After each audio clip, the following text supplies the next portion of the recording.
Assalamualaikum. And hi everyone. My name is Nurul Kurata IAB30303. And my name is Putri Nurnajiha binti Malputra. We are from W02N Group 1. The Prison is a award-winning short film from 2020 directed by Farah Nabushi. It portrays effectively the reality of living under occupation for civilians in Palestine. This is the absence of violence and confrontation that the prison shows to be so destructive to the interests of its character. The film is about Yusuf, played by Saleh Bakri, a Palestinian father, and his daughter is Yasmin, played by Mariam Kanch, who wants to get their wife or mother prison before marking their wedding anniversary. What would be an ordinary mission becomes an emotionally draining one thanks to the ruling class intervention in the life of the civilians. The prison captures life through the prism of rituals where the ordinary has a silent significance. It is through the instance of waiting, repetition, implicate tension that the prison reveals a world where mobility has never really been free and where choices are really made freely ever. It's not a presentation of power where one's waits to wield. It's openly about the system which functions in subtle manner to control time, access, and response, where power resides within the pockets of the conventionally habitual routine of life itself. Okay, the first point that we want to talk about is restriction of freedom of movement. Before we go further, here are the scenes that we take as a represent to our point. First is where Yusuf and Yasmin were being interrogated by the soldier. Second is the scene when Yasmin waiting for her father from outside the cage. And lastly is Yusuf were inside the cage.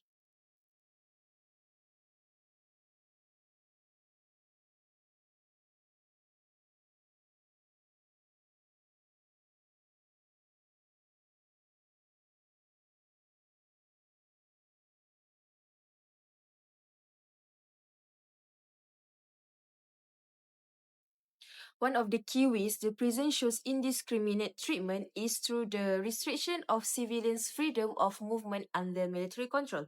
In the film, Yusuf and his daughter Yasmin are closely monitored as they try to travel to a nearby village through a military checkpoint. Even though they are within their own state, they are forced to show identification and answer personal questions. A simple task, such as going to a shop to buy a gift, becomes a stressful and humiliating due to military authority. As they move through these military control spaces, they face constant interruptions, being told to wait without explanation, follow strict orders, and adjust their actions based on soldiers' decision. These moments show how civilians have no control over the time or mobility. At one point, Yusuf is detained and placed inside a cage simply for questioning a soldier.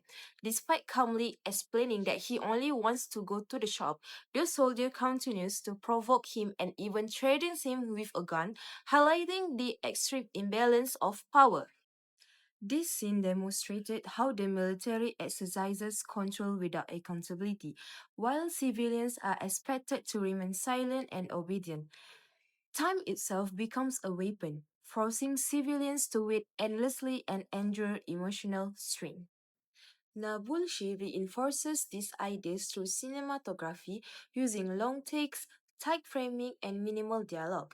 Many shots are filmed from behind Yusuf and Yasmin, placing the audience in their position and allowing us to feel their fear, restriction, and helplessness. Rather than exaggeration, the film presents this as a normal reality of daily life under military occupation, where freedom of movement is no longer a right but a privilege controlled by authority.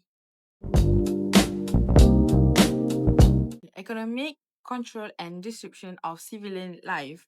In the prison, economic imbalance is shown through a simple yet powerful moment involved. Yusuf purchased a fridge for his wife. What should be a meaningful wedding anniversary gift quickly into turns into loss when the fridge is treated as a suspicious object in the military checkpoint.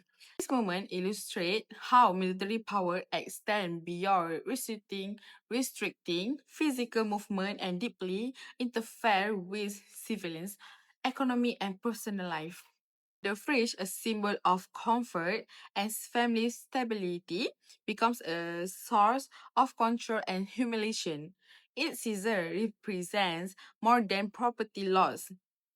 It signifies a denial of dignity, personal milestone, and the ability to plan for a stable future. The unequal power dynamic between Yusuf and the soldier highlight how economic control function is an indirect but effective form of dominations. By focusing on an ordinary act rather than overt violence, the film reveals how operation operates through everyday disruption. The present reflects broader realities of operation where restriction on goods, trade, and property contribute to long-term economic insecurity. Through this intimate moment, the film shows how systemic inequality is experienced personally, emotionally, and psychologically.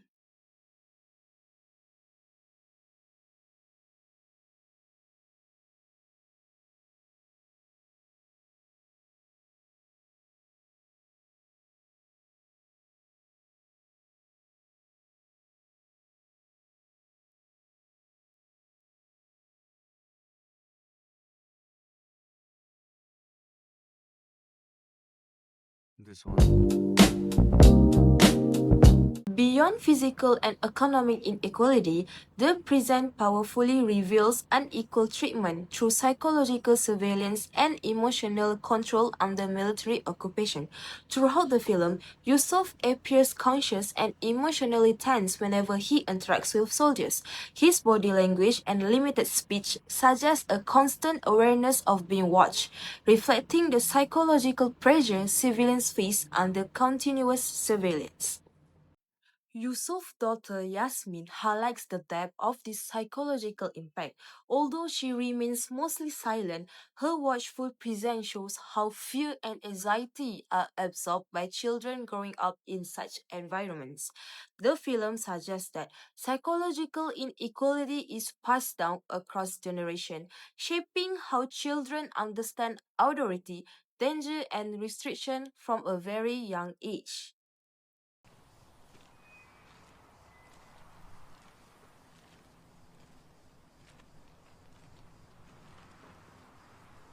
يلا ياسمين. يلا بابا بدنا نمشي.